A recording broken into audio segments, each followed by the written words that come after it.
just about a month ago, we stopped at section 17 or chapter 17 of the Diamond Sutra. That's on page 17, and there's still the last two paragraphs that we haven't explained, which is on page 19. So hopefully we will finish it today on the whole chapter 17, if we finish these last two paragraphs. Subhuti, in like manner, if a bodhisattva says, I should lead uncountable living beings to put a stop to reincarnation and escape from suffering, he cannot be called a bodhisattva. Why? Because there is really no Dharma called the bodhisattva stage. Therefore, the Buddha says, of all Dharmas, there is not a single one which possesses an ego, a personality, a being, and a life. So we always get back to that fourfold notion of ego, personality, being, and life. In the whole sutra, we always go back to that. So what's the meaning of this fallacious fourfold notion of ego, personality, being, and life? What is this ego, personality, being, and life? There's a fourfold notion, conception, always in our mind, dominating us. There's four elements, fourfold notion. What is this ego? We really have to review it occasionally so that we understand fully what it means. What is this ego? This ego is I, the subject, the giver. The five skandhas. What is this ego make up of? The body and the mind. Our ego is, or self, is made up of the body and the mind. So the body and the mind, in other words, in the terminology of the Buddha, of the Buddhist teaching, the five skandhas, the five aggregates, you know all the five aggregates? Matter, sensation, perception, volition, and consciousness. If you have cultivated bad causes, bad effects will come out. That's what we call karma. What you're experiencing now, you blame God, you blame your dad, your mom, you blame the whole world, but you don't blame yourself. Nobody else. You yourself is responsible for all this perception, conception, volitions, and consciousness. So are you going to be careful, mindful of what you're doing? Or you don't care? You keep on creating karma. You keep on reincarnating. You keep on suffering. Nobody makes you suffer. You yourself push yourself to the way of suffering. All sentient beings attach to the notion of ego and the five skandhas. They think that this is me. My body is me. This is what I think. All this ego is grounded in your consciousness. And you're living in that prison. We are all living in that prison and we don't know about it. We feel comfortable in it. That's our comfort zone, we call it. It's not comforting anymore if you're creating bad karma. Ego, that gets us into trouble. But people don't know. Most people, they don't know. I have the right. I can do this, I can do that. You don't infringe on my right. You're my enemies. Ego. Because of this ego, problems after problems come out. So we always say, what is purification? Purification is to gear to change yourself from the self-centered life to the divinity-centered life. Everything is self-centered. Can we change the self-centered lifestyle or life to the divinity-centered life? What is this divinity? Divinity is unconditional. Divinity is purity. Divinity is not tainted. It's not polluted. It's one pure, no discrimination, no conceptualization. It's pure compassion. It's ego-free. Can we be ego-free? We're working towards it.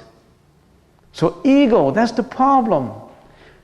Don't we have to identify the problem first, the cause of the problem?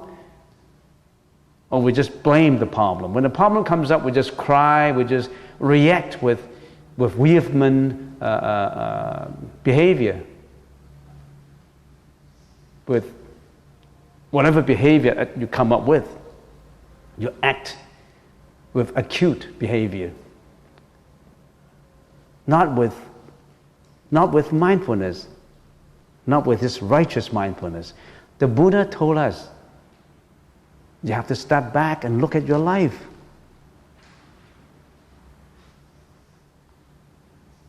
Look at your ego. Let your ego wall crumble down.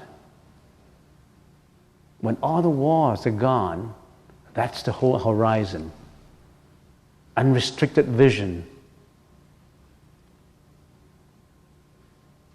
Only through the development of this sainthood can only be achieved by experiences, walking through the suffering, realizing it, solving the problems. Only when the soul has to go through all this and change yourself, can you tread the path of the stages of the saints. So we got to pinpoint this ego. But after we finish this, we go out to the world again, that egoistic feeling still dominates us. It can't get away. Because this has been so strong. So that's ego, the fourfold fallacious conceptualization in our mind that pushes us to reincarnations, that pushes us to suffering, that pushes us to this world, this Saha world, S-A-H-A, Saha world, in the Buddhist terminology. What does Saha world means? Saha is a Sanskrit word. It means endurance of suffering. This world is just dominated by suffering, but it seems that we endure it and we don't feel it. Only the wise know, we got to get away from here. This is a prison. This is a prison house.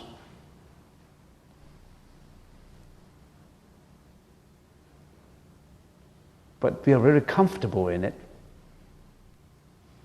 until the time comes when we have to face death. And even at the juncture of death, we don't want to go away. We still breathe that last breath. We don't want to leave.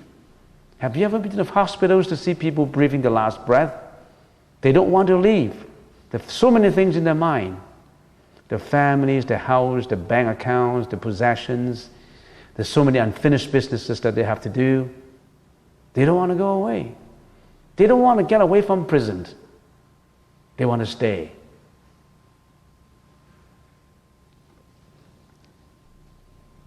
So that's ego. And what is personality? Ego is this I. What is this personality? The fourfold: ego, personality, beings, and life. Fourfold. I always have to remember, the sutra concentrates on telling you this you should understand.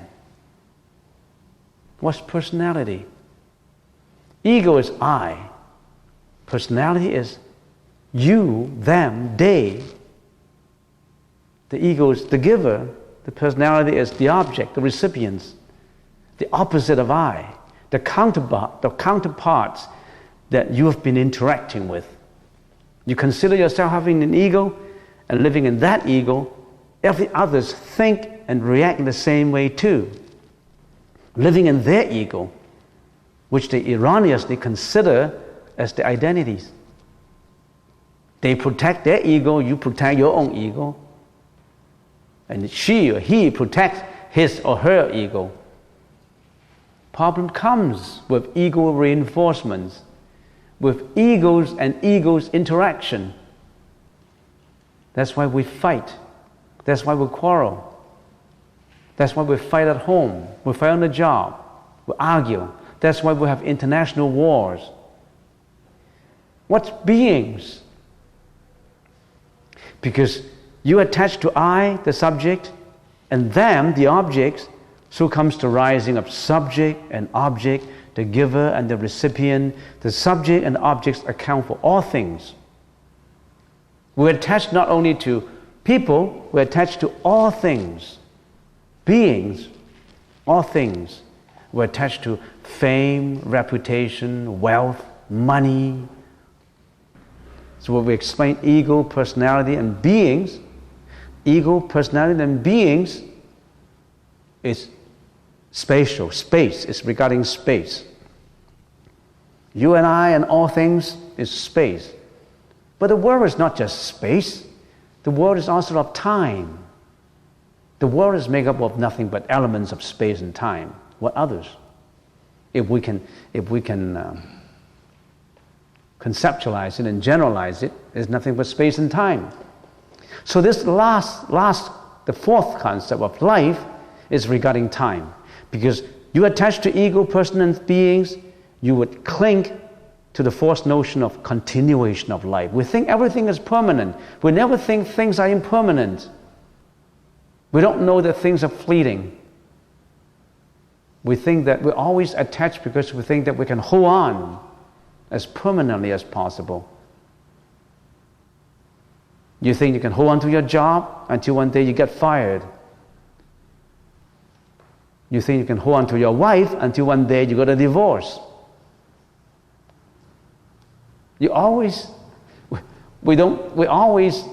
think that it continues forever and ever. Don't we know that this is a fallacious concept? Nothing is permanent.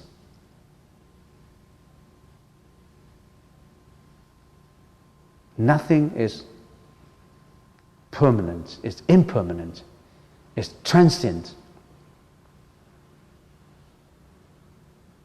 But what's the point of knowing impermanence?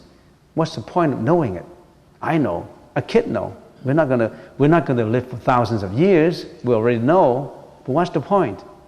The point is, don't attach. You live day by day, but don't attach to it. Let go. Don't attach to your past. It's already gone. Don't worry about the future. It hasn't come yet. Don't worry. Don't have anxieties. Don't be hung up with anxieties. You hung up with anxieties, will get depression. So, don't attach to continuation. It does not mean that. It does not mean that you become very pessimistic about life. You still actively pursue your life, but you know everything is fleeting.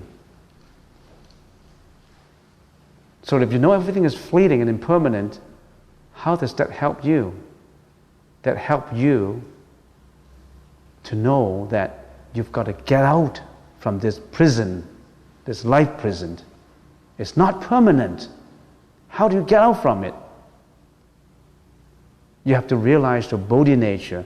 Get out from reincarnation. Get out from life and death. Get out from this impermanence fallacy. And achieve that eternity, that divinity, that eternity. Because you don't want impermanence, do you? Nobody wants impermanence. You want permanence, you want eternity. You have to work at it. You got to get out from the prison, the ego prison. The walls have to crumble down before you can vision ahead.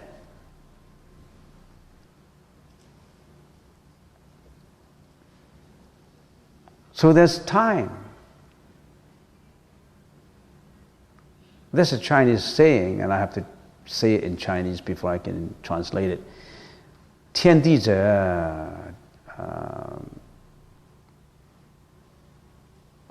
万物之逆旅，光阴劫百代之过客. That means space. What is space? Space is a passage of a journey. It's only a journey. It's a passage of a journey. Space, location, is just a passage of a journey. Time is the transience of a travel. We're just a traveler. We're just a traveler. You don't think we're a traveler? We never stay. Only the host stay. Is there any host in here who will permanently stay? No exception. Every one of us is a traveler. We travel. We're not a host. Is there any host? There's no host.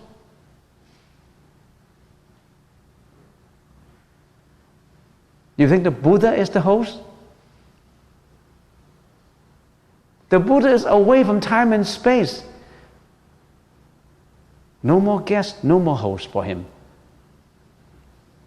It's beyond all that. Guest and host only exist in the ego prison.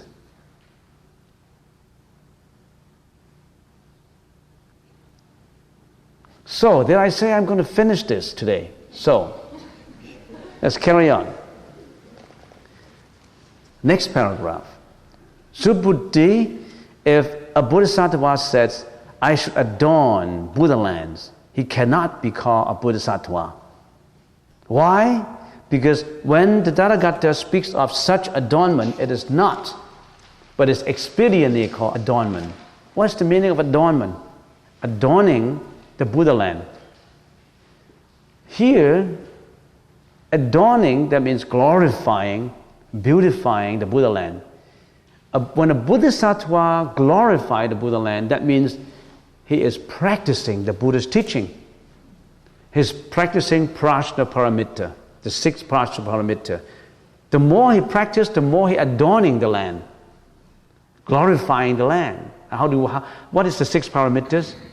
Charity, practicing endurances, or morality, charity, morality, endurance, meditation, and what else? Diligence, hardworking, and lastly, wisdom, development of a wisdom. So in other words, it's benefiting others and benefiting himself. So a Bodhisattva is always rendering compassion to all sentient beings. That's how he or she, the Bodhisattva, adorn the Buddha lands, beautifying it and glorifying it. But it says here, if a Bodhisattva says, I shall adorn Buddha lands, he cannot be called Bodhisattva. He can only be called a beginning Bodhisattva. Because when the Tathagata speaks of such adornment, it is expediently called adornment. Because there's no adornment. If you think of adornment, you're only thinking of form. If you are a real Bodhisattva, you will diligently practice prajna paramita. And you will realize that there is really no Dharma called a Bodhisattva. Because how can there be anything to glorify it? How can we attach to form? We glorified it, and so good is the glorification, but we don't attach to the glorification. In other words, form is no different than emptiness, and emptiness is no different from form. In emptiness, there is no form. How can there be any glorification? How can there be any adornment? Apart from causality, nothing exists. How can adornment exist? But we need to glorify it, but we don't attach to the glorification. That's how we do something, and after we have done it, let it be done, and we don't attach to it.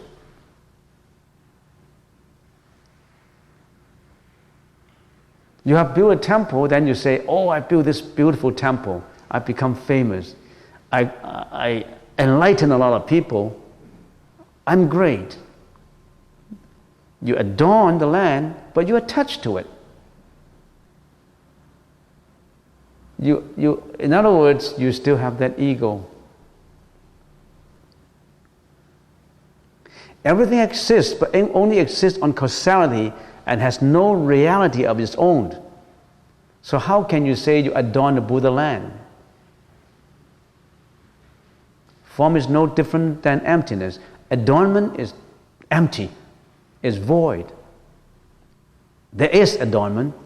There is charity, endurances, wisdom, meditation, and diligence. But all these exist on causality. Causes and effect only, conglomeration of causes and effect. When the time comes, it's finished. Don't attach to it anymore. Form is emptiness, emptiness is form. No eye, no ear, no nose, no tongue, no taste, no body or mind. No form, no sound, no smell, no taste, no touch, no object of mind. No realm of the eyes, up to no realm of consciousness. No old age, no death, no ignorance, no extinction. There's nothing to be obtained. If there's something to be obtained, it is attachment to form. So how can, only for the beginners, we're adorning the Buddha land. After the Buddha land is adorned, you don't attach it to anymore. It's adorned, so great, and you move on.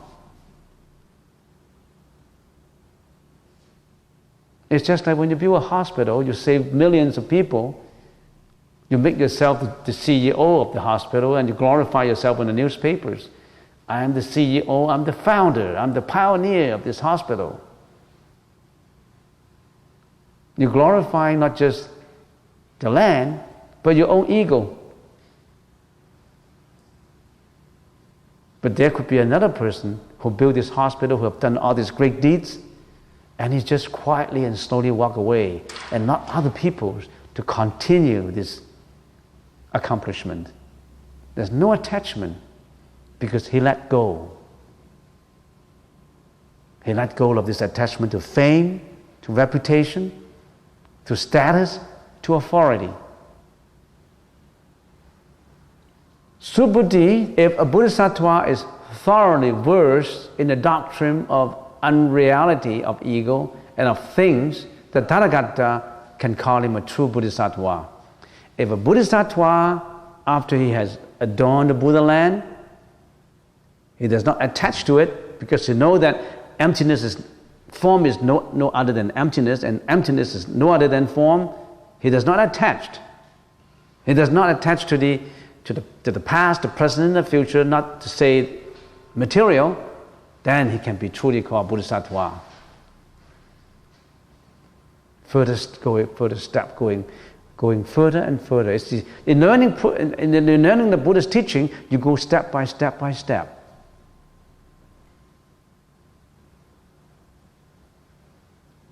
You're getting rid of all your attachments until you become bare and purified. Not a trace, not a thought. Like the sky, like the sky without clouds. Just one blue, one purity blue, nothing else. A cloudless, pure blue sky, shining with enlightenment. No pollution. So that's chapter 17. That's chapter 17. And next time we will begin with 18. But let's get back to, remember the first or the second, or at the beginning, what instigate the Subhuti to ask all these questions? Subhuti asked the Buddha in the first chapter, virtuous men and women developing the Anuttara Samya Sambuddhi, how should their mind abide? How should they control their thoughts? In other words, virtuous men and women developing Anuttara Samya Sambuddhi. What is Anuttara Samya Sambuddhi? The Bodhi mind, the enlightened mind, the Nirvana, the fully enlightened supreme mind. Virtuous men and women, if they're looking to develop that way, developing Anuttara Samya Sambuddhi, how should their minds abide? How should they train their mind? And in the process of training it, if they have thoughts going astray, how do they control their mind? So the Diamond Sutra is all about the mind, all about the thought. So by now, beginners, you should think, what is Buddhism all about? Is it about prostration, worshipping an idol, kneeling down and getting blessings? No, it's about the study of your own mind. The study of you, yourself. What happened to you? If you, as an entity, what happened to you as an entity?